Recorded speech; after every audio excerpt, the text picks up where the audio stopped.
जय हिंद दोस्तों, नमस्कार। मैं हूं निरंजन और आप सभी को हमारे इस यूट्यूब चैनल में बहुत बहुत स्वागत है। आप सभी को दिल से नमस्कार।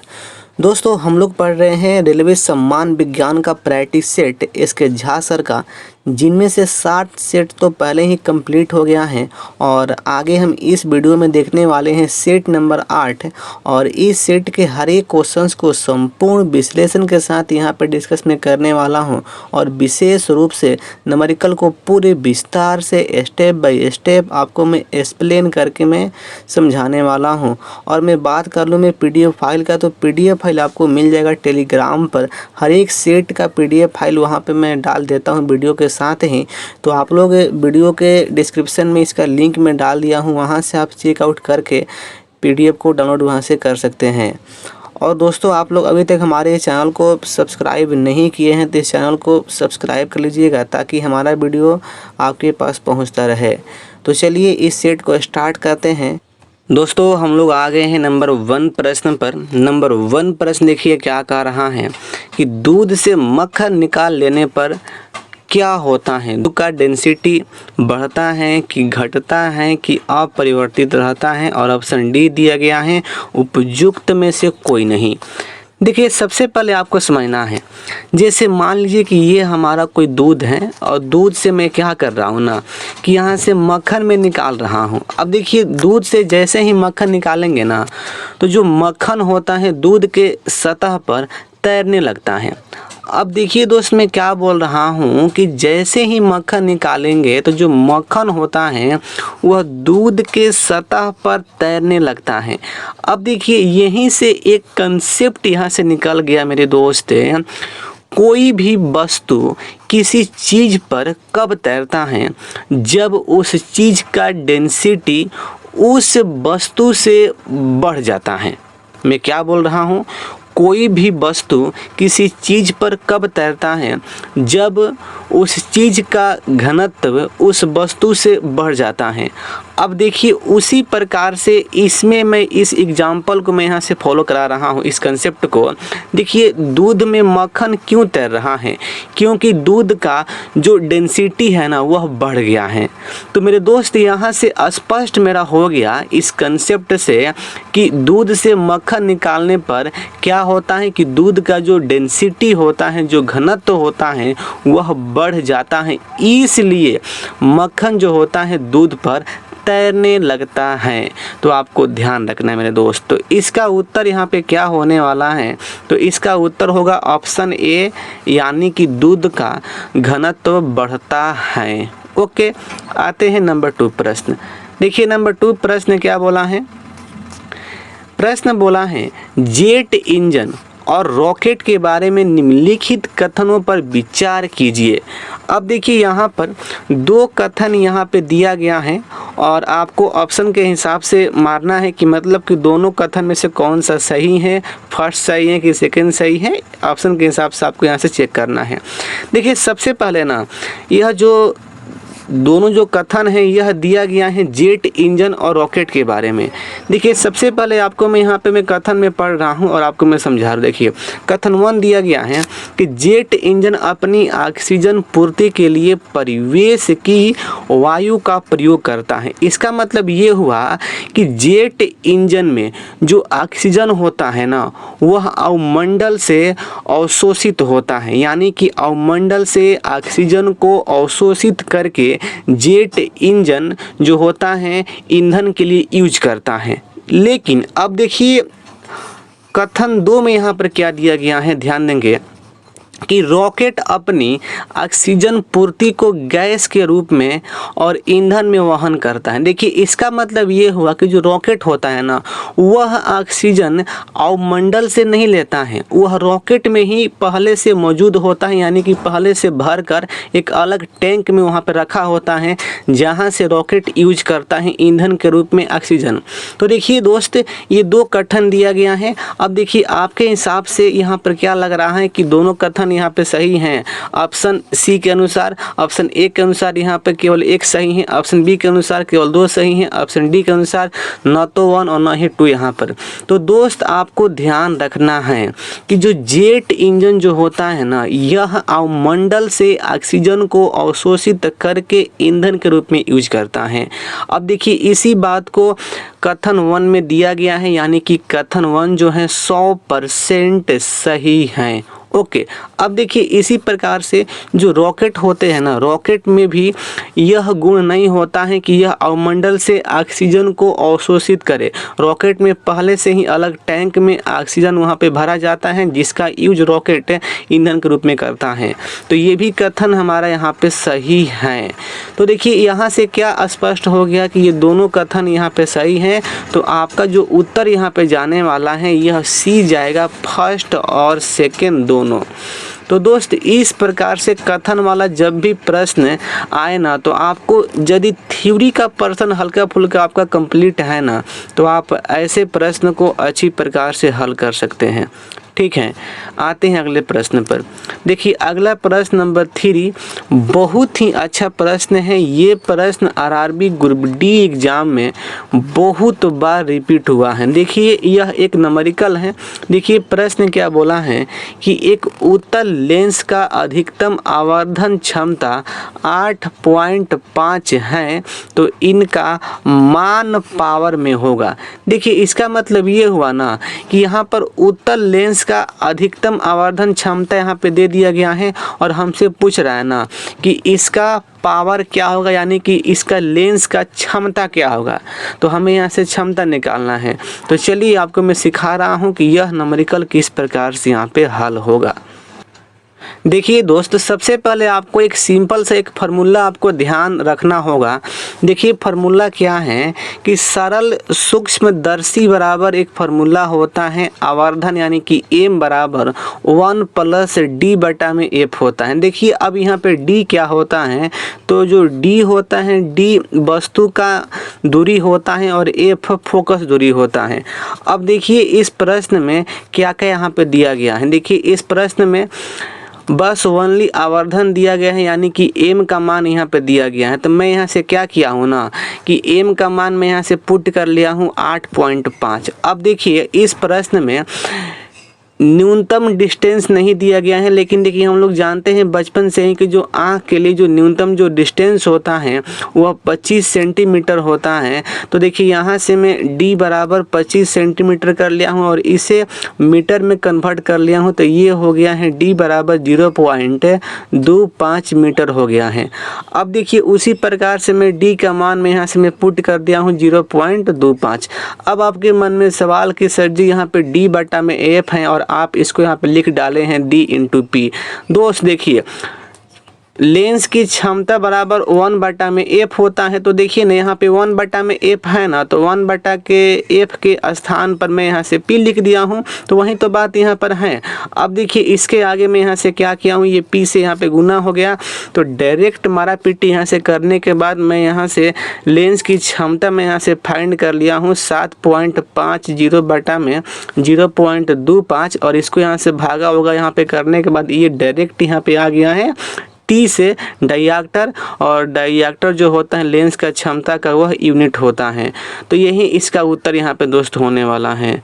तो देखिए जब भी इस प्रकार का न्यूमेरिकल पूछे तो बस आपको ये सरल सूक्ष्मदर्शी वाला फार्मूला ये डालना है, m बराबर 1 + d बटा में f होता है और इसके माध्यम से आप लेंस का क्षमता आप यहाँ से निकाल सकते हैं। ठीक है, यदि आवर्धन दिया हो तो इस प्रकार से इस प्रश्न का जो उत्तर यहाँ पे होने वाला है मेरे दोस्त, इसका उत्तर होने वाला है ऑप्शन बी, यानी कि 30 डायरेक्टर इसका उत्तर यहाँ पे होने वाला है।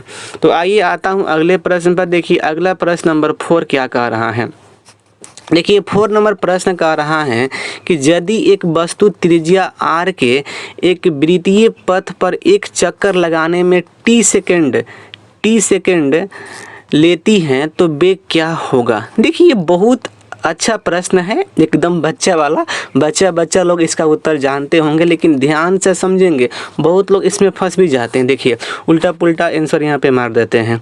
देखिए प्रश्न क्या बोला है कि यदि मान लीजिए कि कोई एक वृत्ताकार पथ है, इसका त्रिज्या r है, ठीक है ना, और देखिए इस पथ पर ना एक चक्कर कोई व्यक्ति लगा रहा है t सेकेंड में, तो पूछ रहा है कि वेग क्या होगा। दोस्त देखिए वेग बराबर क्या होता है, यानी कि हमें चाल निकालना है, तो चाल बराबर क्या होता है, दूरी बटा में समय होता है। बच्चा जानते हैं इसका उत्तर। तो अब देखिए दूरी बटा में जब यहाँ पे समय हो गया, तो मेरे दोस्त देखिए इस वृत्ताकार पथ का दूरी क्या होगा। अब देखिए यहाँ पे दूरी क्या होगा जी, कि यानी कि इस वृत्त का परिधि ही नहीं यहाँ पे दूरी होगा। तो परिधि यहाँ पे क्या होता है, 2πr होता है, तो 2π यहाँ पे r हो गया। ओके, अब देखिए कितना टाइम में, तो t टाइम में, तो इसका उत्तर यहाँ पे क्या होने वाला है, वेग यानी कि चाल 2πr बटा में t होने वाला है। तो देखिए ना आपके ऑप्शन में है क्या, ऑप्शन बी यहाँ पर है, तो 2πr बटा में t। तो कहे नहीं कि एकदम ये बच्चा वाला प्रश्न है, बच्चा इसका उत्तर यहाँ पे जानता है, ठीक है। तो 4 का उत्तर क्या होने वाला है, ऑप्शन बी होने वाला है। आते हैं अगले प्रश्न पर। देखिए अगला प्रश्न क्या है, 5 नंबर प्रश्न बोला है सौर ऊर्जा संग्राहकों, इसको इंग्लिश में कहा जाता है कलेक्टर में, अधिकतम क्षमता डैश में प्राप्त है। देखिए इस प्रश्न का मतलब ये हुआ कि सौर ऊर्जा संग्राहकों में अधिकतम क्षमता मतलब किस में प्राप्त होता है। तो देखिए इसको आपको याद ही करना होगा, इसके अलावा कुछ इसका रास्ता नहीं है। तो देखिए इसका उत्तर यहाँ पे होने वाला है पाराबोलॉइड डिश संग्राहक में अधिकतम क्षमता यहाँ पे होता है। तो इसको आपको एकदम यहाँ पे रट जाना है, पाराबोलॉइड डिस्क संग्राहक यहाँ पर, ठीक है दोस्त।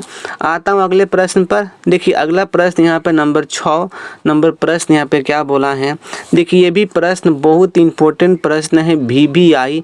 देखिए दोस्त जो प्रश्न अच्छा है उसको मैं पूरा एक्सप्लेन में कर रहा हूँ, और जो प्रश्न बस याद करने वाला है तो बस उसको आपको याद करना है, उसके अलावा कोई रास्ता नहीं है, ठीक है ना।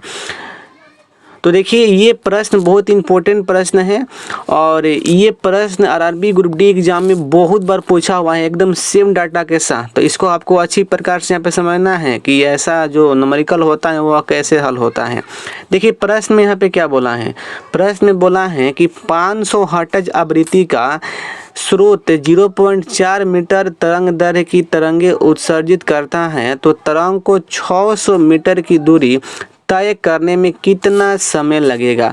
अब देखिए इस प्रश्न में क्या क्या यहाँ पे दिया गया है, तो यहाँ पे आवृत्ति दिया गया है, और फिर उसके बाद तरंग दैर्घ्य यहाँ पे दिया गया है, और फिर यहाँ पर लंबाई यहाँ पे दिया गया है, यानी कि दूरी डिस्टेंस। तो हमें यहाँ पे टाइम निकालना है।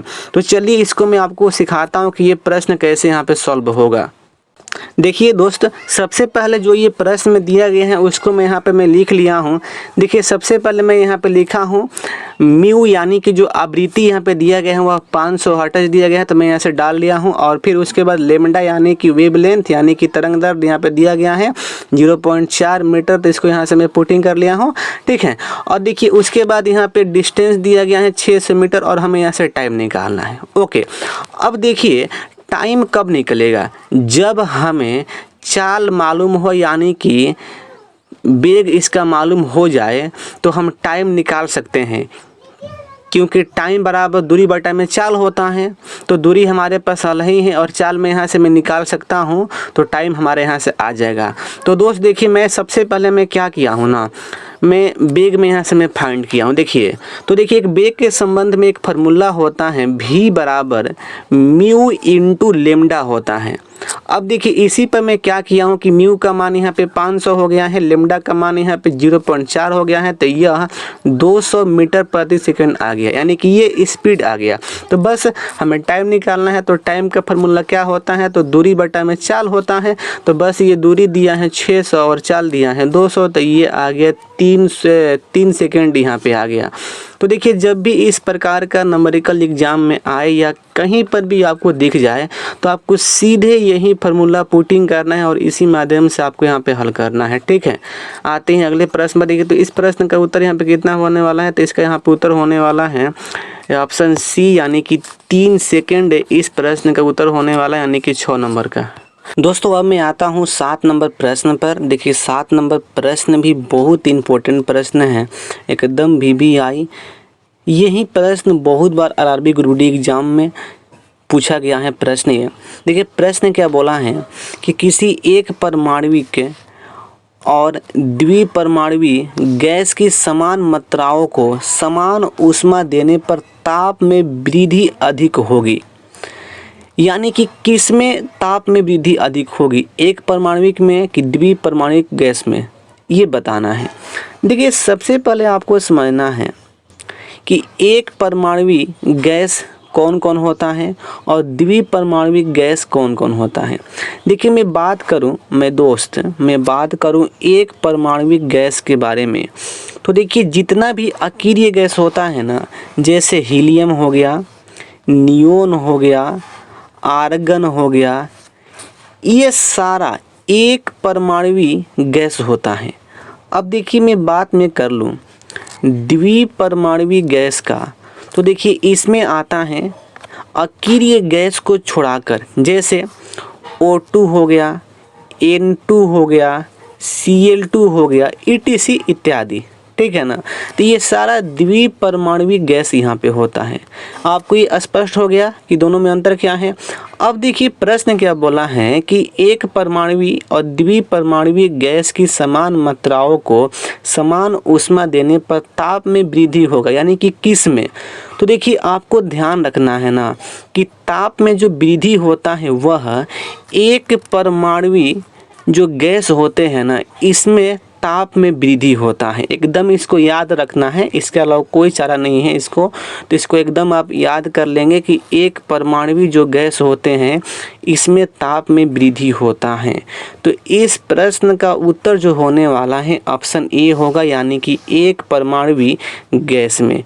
देखिए दोस्त अगला प्रश्न नंबर 8, प्रश्न क्या बोल रहा है, वायु के सापेक्ष किसी द्रव का क्रांति कोण 45 डिग्री है तो उसका अपवर्तनांक क्या होगा। देखिए यह एक बहुत ही छोटा न्यूमेरिकल है, इसमें क्रांति कोण यहाँ पे दिया गया है, हमसे पूछ रहा है कि अपवर्तनांक क्या होगा। देखिए जीवन में जब भी क्रांति कोण दिया हो ना और आपसे पूछ दे कि अपवर्तनांक निकालना हो, तो डायरेक्ट अपवर्तनांक का फॉर्मूला होता है, यानी कि माइक्रो बराबर 1 में साइन C होता है। अब C क्या है, तो C को ही क्रांति कोण कहते हैं। तो बस यहाँ से पुट कर लो यहाँ पर, तो ये दोस्त कितना हो जाएगा 1 में साइन 45 डिग्री यहाँ पे हो जाएगा। तो डायरेक्ट मैं यहाँ से लिख सकता हूँ 1 में √2। अब देखिए ये 1 में √2 कहाँ से आ गया है, साइन 45 का वैल्यू होता है तो ऊपर ये √2 जाएगा, यानी कि √2 में 1 होगा, यानी कि √2 ये माइक्रो का मान आ गया। तो इस प्रकार से हम लोग यहाँ से फाइंड कर लिए कि यदि 45 का क्रांति कोण है तो अपवर्तनांक कितना होगा, √2 होगा। तो इसका उत्तर क्या जाएगा, तो इसका उत्तर यहाँ पे जाने वाला है ऑप्शन ए, यानी कि √2। ओके, आते हैं 9 नंबर प्रश्न पर। देखिए ये भी प्रश्न बहुत इंपॉर्टेंट प्रश्न है, एकदम VVI। ये प्रश्न तो डायरेक्ट RRB एग्जाम के बहुत सारे शिफ्टों में ये प्रश्न रिपीट हुआ है। देखिए प्रश्न क्या बोला है, जल के अधिक क्वथनांक का कारण क्या है। अब देखिए हमसे पूछ रहा है, हम लोग जानते हैं कि जो जल होता है वह 100 डिग्री सेंटीग्रेड पर खौलता है, यानी कि जल का जो अधिकतम जो क्वथनांक होता है वह 100 डिग्री सेंटीग्रेड होता है, ठीक है ना। अब देखिए मतलब इसका अधिकतम क्वथनांक होने का मेन इसका रीज़न क्या है, हमसे ये पूछ रहा है। तो दोस्त आपको हमेशा याद रखना है कि जल का अधिकतम जो क्वथनांक होता है यह क्यों होता है, क्योंकि जल का जो अणु होता है ना H2O ना, इसमें हाइड्रोजन बंधन होता है, हाइड्रोजन बंधन होता है, यानी कि H2O अणु में जो परमाणु होते हैं वो हाइड्रोजन बंधन के द्वारा बंधे होते हैं, इसलिए जल का जो क्वथनांक होता है अधिक होता है। तो बस आपको इसी पॉइंट को दिमाग में डालना है। तो इस प्रकार से मेरे दोस्त इसका जो उत्तर होने वाला है ऑप्शन डी होने वाला है, जल के अणुओं में हाइड्रोजन अबंध, इसका उत्तर यहाँ पे होने वाला है। ओके, तो आते हैं अगले प्रश्न पर। देखिए अगला प्रश्न नंबर यहाँ पे 10। देखिए 10 नंबर प्रश्न क्या बोला है, प्रश्न बोला है कि इलेक्ट्रॉन जैसे छोटे कणों की स्थिति तथा वेग का युगपत निर्धारण नहीं किया जा सकता, यह कथन है। देखिए इस प्रश्न को तो आपको याद ही करना होगा कि यह कथन किसका है, मतलब किस वैज्ञानिक ने यह कथन दिया था, ठीक है ना। तो दोस्त देखिए यह कथन दिए थे हाइजेनबर्ग के अनिश्चितता सिद्धांत के माध्यम से यह कथन दिया गया था। तो इसका उत्तर क्या होने वाला है, ऑप्शन ए यानी कि हाइजेनबर्ग के अनिश्चितता सिद्धांत का ये कथन है। ओके, तो इसको आपको बस याद यहाँ पर रखना है। आते हैं अगले प्रश्न पर। देखिए अगला प्रश्न क्या बोला है, 11 नंबर, नाभिकीय विखंडन के दौरान श्रृंखला अभिक्रिया को नियंत्रित करने के लिए न्यूट्रॉनों का अवशोषण करने हेतु निम्न में से किसका प्रयोग किया जाता है। देखिए ये बहुत ही अच्छा प्रश्न है, आपको ध्यान रखना है। देखिए जब भी नाभिकीय जब विखंडन होता है तो वहाँ से बहुत सारे न्यूट्रॉन का उत्सर्जन होता है। तो न्यूट्रॉन का अवशोषण करने के लिए नाभिकीय रिएक्टर में यूज किया जाता है बोरान का छड़। बोरान का छड़ उसमें यूज होता है। और देखो इसके अलावा कैडमियम का छड़ भी यूज होता है। आपको ध्यान रखना है कि न्यूट्रॉनों का अवशोषण करने के लिए दो प्रकार का छड़ यूज होता है। एक तो बोरान का छड़ यूज होता है और एक कैडमियम का छड़ यूज होता है। किसके लिए, तो न्यूट्रॉनों का अवशोषण करने के लिए। ओके, तो अब देखिए यही प्रश्न इसमें है और यहाँ से हमसे पूछ रहा है कि न्यूट्रॉनों का अवशोषण करने के लिए निम्न में से किसका प्रयोग किया जाता है। तो देखिए इसमें दिया गया है बोरोन, यानी कि इसका ऑप्शन ए होगा, ठीक है ना। अब देखिए एक और पॉइंट आपको यहाँ पे जानना होता है कि नाभिकीय जो विखंडन होता है इसमें मंदक के रूप में किसका यूज किया जाता है। ये भी बहुत एग्जाम में पूछा हुआ प्रश्न है। तो देखिए नाभिकीय विखंडन में मंदक के रूप में भारी जल का यूज करते हैं, यानी कि D2O का यूज किया जाता है। तो इस प्रकार से आपको ध्यान यहाँ पे रखना है। आते हैं अगले प्रश्न पर। देखिए अगला प्रश्न यहाँ पे 12 नंबर प्रश्न क्या बोला है कि एक ही तत्व के दो समस्थानिकों के विद्युत उदासीन परमाणुओं के निम्नलिखित गुणों में से कौन सा गुण भिन्न होगा। परमाणु संख्या, परमाणु द्रव्यमान, प्रोटॉन की संख्या, इलेक्ट्रॉन की संख्या। देखिए ये प्रश्न तो बच्चा वाला प्रश्न है। देखिए ये प्रश्न में क्या बोला है कि यदि एक ही तत्व के दो समस्थानिक हो तो उनमें से क्या भिन्न होता है। मेरे दो समस्थानिक यानी कि वैसा तत्व जिसका परमाणु संख्या समान हो लेकिन उसका द्रव्यमान संख्या भिन्न भिन्न हो। तो जी देखिए समस्थानिक में क्या होता है, द्रव्यमान संख्या भिन्न भिन्न होता है। तो इस प्रश्न का उत्तर क्या यहाँ पे होने वाला है, तो ऑप्शन बी होगा, यानी कि परमाणु द्रव्यमान यहाँ पे होगा। ओके, आते हैं अगला प्रश्न पर। देखिए अगला प्रश्न क्या बोल रहा है, अगला प्रश्न यहाँ पे प्रश्न नंबर 13। देखिए प्रश्न बोला है कि एक धात्विक तत्व की संयोजकता 2 तथा तुल्यांकी भार 32 है। यदि क्लोरीन का परमाणु भार 35.5 हो तो उस तत्व के क्लोराइड का अणु भार होगा। अब देखिए ये प्रश्न कुछ हल्का सा उल्टा पुल्टा प्रश्न यहाँ पर है। इसको अच्छी प्रकार से आपको मैं समझा रहा हूँ। देखिए ध्यान दीजिएगा। देखिए प्रश्न क्या बोला है कि कोई एक धात्विक एलिमेंट है जिसका संयोजकता 2 दिया है और इसका तुल्यांकी भार 32 दिया गया है, ठीक है ना। हमसे पूछ रहा है कि उस तत्व का क्लोराइड का अणु भार क्या होगा। ओके, अब देखिए सबसे पहले इस तत्व का हमें यहाँ पे परमाणु भार निकालना है। तो दोस्त देखिए तुल्यांकी भार का एक फार्मूला होता है, आप लोग को याद भी होगा। तुल्यांकी भार का जो फार्मूला होता है वह परमाणु भार बटा में संयोजकता होता है, ठीक है ना। तो बस देखिए इसी प्रकार से हमें यहाँ पे परमाणु भार निकालना होगा। तो मैं यहाँ से क्या मैं कर लूँगा कि तुल्यांकी भार में गुणा जब मैं संयोजकता से मैं कर लूँगा तो परमाणु भार हमारे यहाँ पे निकल जाएगा। तो इस प्रकार से मैं क्या किया हूँ, देखिए कि जो ये एलिमेंट है ना, जैसे मान लीजिए ये हमारा एलिमेंट है, इसका परमाणु भार निकालना है। तो मैं क्या किया हूँ कि 32 गुना 2 कर लिया हूँ। तो इसका परमाणु भार कितना आ गया, 64 आ गया ना।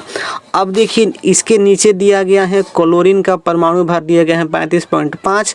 तो हमसे पूछ रहा है कि उस तत्व के क्लोराइड का अणु भार क्या होगा, यानी कि इसके साथ क्लोरीन का निकालना है, मतलब कंबाइंड में।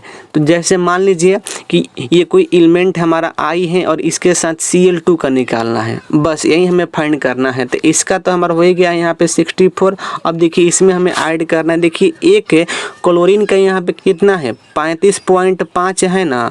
अब देखिए यहाँ पे 2 है तो इसमें हम 2 से यहाँ पे गुना कर लिए, तो ये डायरेक्ट यहाँ पे दोस्त मेरा यहाँ पे हो जाएगा कितना, तो 64 प्लस। अब देखिए गुना करने के बाद ये 71 आएगा, तो ये डायरेक्ट यहाँ पे हो जाएगा 135। तो देखिए इस प्रकार से इस प्रश्न का जो उत्तर यहाँ पे आने वाला है 135 आएगा, यानी कि ऑप्शन ए यहाँ पर है। देखिए ये मैं आई में अपने से मान लिया हूँ, इस पर आप कंफ्यूज नहीं होंगे।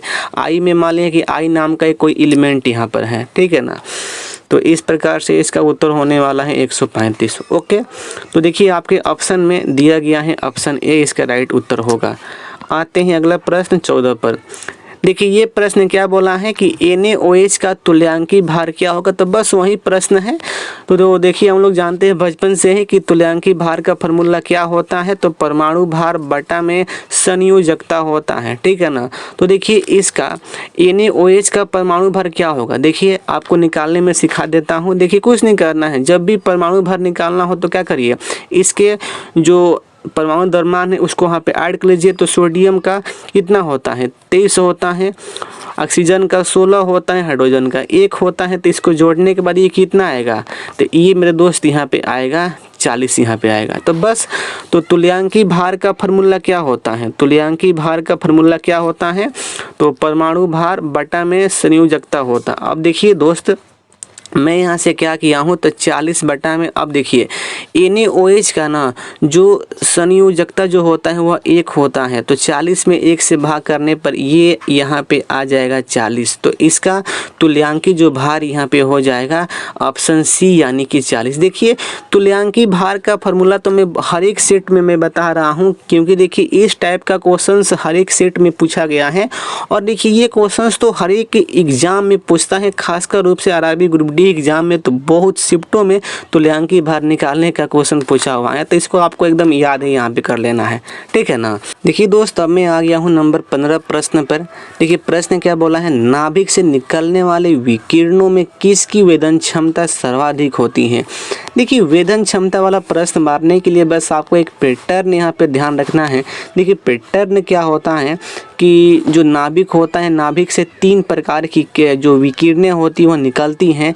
पहला का नाम होता है अल्फा किरणें, अगला बीटा किरणें होती हैं और अगला गामा किरणें होती हैं। देखिए यहाँ से 2 प्रकार का क्वेश्चन पूछता है, एक तो पूछता है किसका वेदन क्षमता अधिक होता है और एक पूछता है कि किसका स्पीड अधिक होता है। अब देखिए जब बात करूं मैं ना वेदन क्षमता का, तो वेदन क्षमता का जो पैटर्न होता है, पैटर्न आपको ध्यान रखना है, इसका पैटर्न ये होता है, यानी कि सबसे अधिक जो वेदन क्षमता होता है वह गामा किरणें का होता है, उससे कम बीटा किरणें का होता है और सबसे कम अल्फा किरणें का होता है, आपको ध्यान रखना है। लेकिन इसके उल्टा जब आपसे पूछ दे कि किस किरणें का स्पीड अधिक होता है, तो इसका पैटर्न ऐसे होता है, ये अल्फा हो गया, बीटा हो गया, गामा हो गया।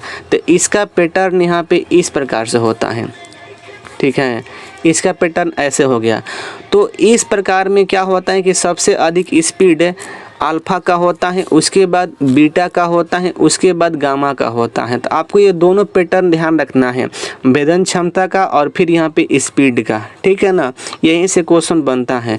तो इस प्रकार से इसका जो उत्तर यहाँ पे होने वाला है ऑप्शन सी होगा, यानी कि गामा किरणें होगा। ओके, आते हैं अगले प्रश्न पर। अगला प्रश्न नंबर यहाँ पे 16। देखिए 16 नंबर प्रश्न बहुत ही इम्पोर्टेंट प्रश्न है, एकदम VBI। इस प्रश्न को आपको एकदम अच्छी प्रकार से मैं समझाने वाला हूँ। देखिए प्रश्न क्या बोला है कि प्रदर्शित परिपथ में P और Q के बीच इक्विवेलेंट कैपेसिटेंस है, यानी कि देखिए यहाँ पर इक्विवेलेंट कैपेसिटेंस का मतलब ये हुआ कि समतुल्य संधारित्र हमें निकालना है, यानी कि कुल है संधारित्र यहाँ पे निकालना है इस इमेज के माध्यम से। तो चलिए आपको मैं सीधे लेके चलता हूँ कॉपी पर, आपको मैं अच्छी प्रकार से एक्सप्लेन करके मैं आपको समझा रहा हूँ। देखिए दोस्त, सबसे पहले वही इमेज मैं यहाँ से बना लिया हूँ। अब देखिए इस इमेज के सहारे हमें निकालना है कि कुल संधारित्र का मान निकालना है, यानी कि समतुल्य संधारित्र हमें निकालना है।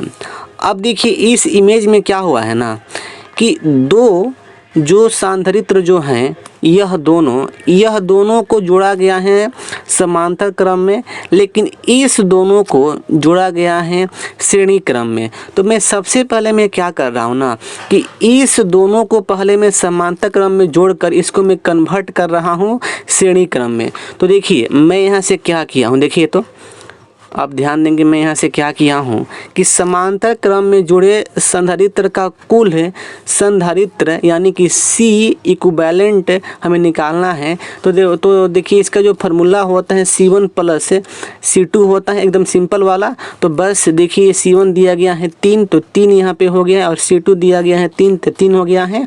तो इस प्रकार से समांतर क्रम में जुड़े कुल संधारित्र का जो मान यहाँ पे आने वाला है वह मान मेरे दोस्त यहाँ पे आ जाएगा 6 म्यू फैराड यहाँ पे आ जाएगा। अब देखिए तो इस प्रकार से यह जो इमेज है, यह इमेज हमारा इस प्रकार का इमेज बन गया। देखिए ना, ये तो हो गया 3 माइक्रो फैराड हो गया, ये 6 माइक्रो फैराड हो गया ये, और ये यहाँ पे 3 माइक्रो फैराड हो गया, यानी कि ये तीनों श्रेणी क्रम में हो गया। तो बस अब श्रेणी क्रम में यहाँ पे जोड़कर यहाँ से कुल हम संधारित्र का मान यहाँ से निकाल लेंगे। तो बस निकाल ले यहाँ पे। तो श्रेणी क्रम में संधारित्र को जोड़ने का फार्मूला ये होता है 1/C1 plus 1/C2 plus 1/C3 होता है। तो बस यहाँ से इसको जोड़ लो, बस मैं मान में पुट आउट यहाँ पे कर दिया हूँ, तो ये आ गया है। ऐसे करने के बाद अब भागा होगा यहाँ पे करने के बाद ये 1/C इक्विवेलेंट यहाँ पे आ गया, 6/5 आ गया। तो यहाँ से डायरेक्ट यहाँ से आ गया 1.2 माइक्रो फैराड यहाँ पे आ गया। तो इस प्रकार से जब भी आपको ना संधारित्र का प्रश्न हो और आपको निकालना हो कुल संधारित्र या समतुल्य संधारित्र आपको निकालना हो, तो इस प्रकार का फार्मूला आपको यूज करना है दोस्त। ओके, तो इसका जो यहाँ पे उत्तर होने वाला है, इसका उत्तर मेरे दोस्त यहाँ पे होने वाला है ऑप्शन, इसका उत्तर यहाँ पे जाएगा ऑप्शन डी, इसका उत्तर जाएगा, यानी कि 1.2 माइक्रो फैराड यहाँ पे उत्तर जाने वाला है। ओके, देखिए दोस्त, अब मैं आ गया हूँ नंबर 17 प्रश्न पर। ये भी बहुत अच्छा प्रश्न है। देखिए प्रश्न क्या बोला है, प्रश्न की बोला है कि एक गैस 25 डिग्री ताप पर 700 mmHg दाब पर 200 मिली आयतन घेरती है। ओके, समान ताप पर यदि दाब को 1000 mmHg तक बढ़ाया जाए तो उस गैस का आयतन कितना होगा। देखिए इसका मतलब ये हुआ ना कि 25 डिग्री सेंटीग्रेड ताप पर 700 mmHg दाब पर 200 मिली आयतन हो रहा है गैस का। तो यदि दाब को 1000 mmHg तक बढ़ाया जाए तो गैस का आयतन कितना हो जाएगा। अब देखिए ऐसा प्रश्न निकालने के लिए यहाँ पे तुलना हमें करना पड़ेगा दाब और आयतन का, यानी कि दाब और आयतन का हमें यहाँ से तुलना करके हमें यहाँ से आयतन निकालना होगा। तो दोस्त देखिए, दाब और आयतन का जो फार्मूला होता है तुलना वाला, वह होता है P1 बटा में P2 बराबर V2 बटा में V1 होता है। बस इसी फार्मूला पर आपको इसको पुटिंग करना है। देखिए ना, मैं यहाँ से मैं पुट कर रहा हूँ इसी फार्मूला पर। देखिए ध्यान से देखिएगा, देखिए P1 यहाँ पे कितना दिया गया है, तो P1 दिया गया है यहाँ पे 700। अब देखिए इसके नीचे P2 दिया गया है यहाँ पर 1000, तो ये यहाँ से पुट हो गया। अब देखिए V2 हमें निकालना है, V1 दिया गया है, तो V1 भी कितना दिया गया, तो V1 दिया गया यहाँ पे 200। अब देखिए मारा पीटी यहाँ से कर लीजिए। तो मारा पीटी करने के बाद डायरेक्ट जो हमारे यहाँ पे उत्तर आने वाला है V2, यह आने वाला है मेरे दोस्त 140 मिली यहाँ पे आने वाला है। तो यही इसका उत्तर यहाँ पे होगा 140 मिली। ठीक है, तो इसका उत्तर यहाँ पे कितना होगा, ऑप्शन डी यानी कि 140 मिली। तो जब भी आपको इस प्रकार का नंबरिकल दिखे तो आपको ऐसे ही यहाँ पे हल करना है मेरे दोस्त। ओके, आता हूँ अगला प्रश्न पर। देखिए अगला प्रश्न नंबर 18 क्या कह रहा है, एक तत्व का इलेक्ट्रॉनिक विन्यास 281 है तो इसे डैश में शामिल किया जाता है। यानी कि देखिए इसका इलेक्ट्रॉनिक विन्यास 281 है। अब देखिए 281 का मतलब क्या हुआ कि 8 2 10 यानी कि 11, यानी कि परमाणु संख्या इसका 11 है। इसका मतलब क्या हुआ कि यह सोडियम है जी, यह Na है। तो बोल रहा है कि मतलब इसको किस में शामिल किया गया है, यानी कि कौन से आवर्त में और कौन से वर्ग में। तो हम लोग बचपन से जानते हैं कि जो सोडियम होता है यह तृतीय आवर्त में होता है और समूह 1 में होता है। आपके ऑप्शन में सी दिया गया है कि तृतीय आवर्त के समूह 1 में, तो यही इसका उत्तर होने वाला है। एकदम बच्चे वाला प्रश्न है। आते हैं अगले प्रश्न पर। देखिए अगला प्रश्न नंबर 19 यहाँ पे क्या कह रहा है, प्रश्न दिया है कि पानी की उपस्थिति में सीमेंट के जमने की अभिक्रिया को क्या कहते हैं। ऑप्शन ए दिया गया है एक ऑक्सीकरण अभिक्रिया कहलाती है। ऑप्शन बी दिया गया है कि एक अपघटन अभिक्रिया कहलाती है। ऑप्शन सी दिया गया है द्वि अपघटन अभिक्रिया कहलाती है। ऑप्शन डी दिया गया है एक जलयोजित अभिक्रिया कहलाती है। देखिए दोस्त, आपको हमेशा ध्यान रखना है इस प्रश्न को कि पानी की उपस्थिति में सीमेंट का जमने का जो अभिक्रिया होता है ना, उसे कहा जाता है जल योजित अभिक्रिया के नाम से जानते हैं। यानी कि सीमेंट जो होता है जल को सोखकर वह जम जाता है, यानी कि जल के उपस्थिति में वह जम जाता है, इसलिए इस अभिक्रिया को क्या बोलते हैं, जल योजित अभिक्रिया। तो इसका उत्तर जो होने वाला है ऑप्शन डी होने वाला है, एक जल योजित अभिक्रिया कहलाती है। ओके, आते हैं अगले प्रश्न पर।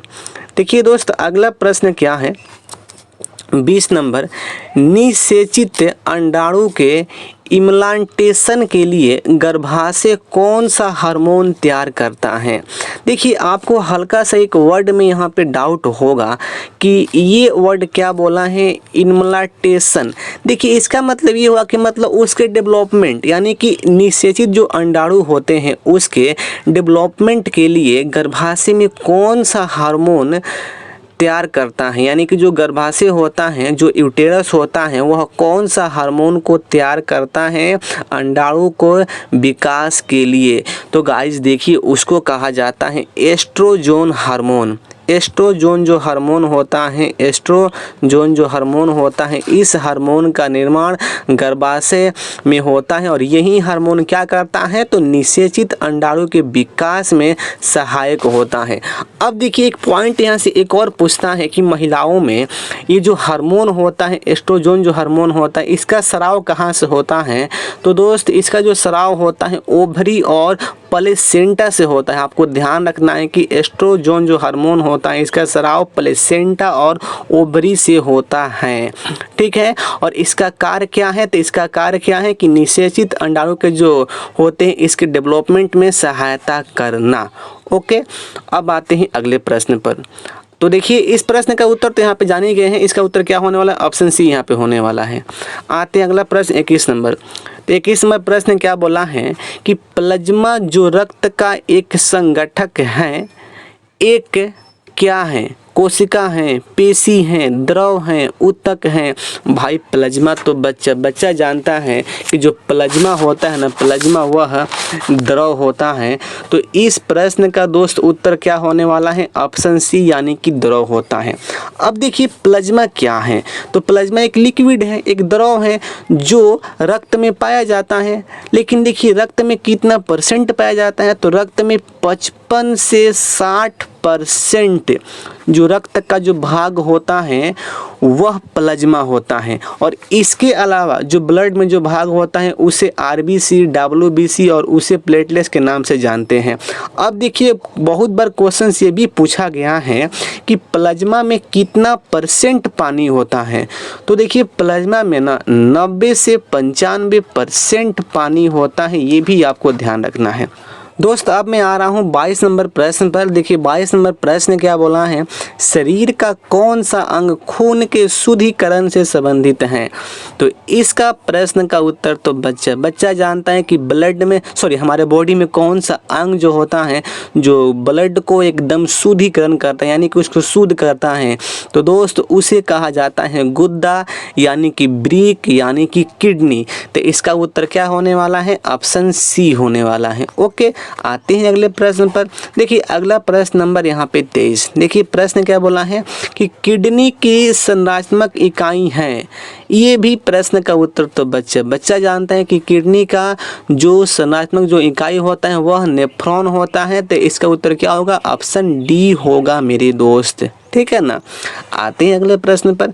देखिए अगला प्रश्न नंबर यहाँ पे 24 क्या है कि डैश एक 20 सेमी लंबी ट्यूब है जो मूत्राशय से मूत्र ले जाती है।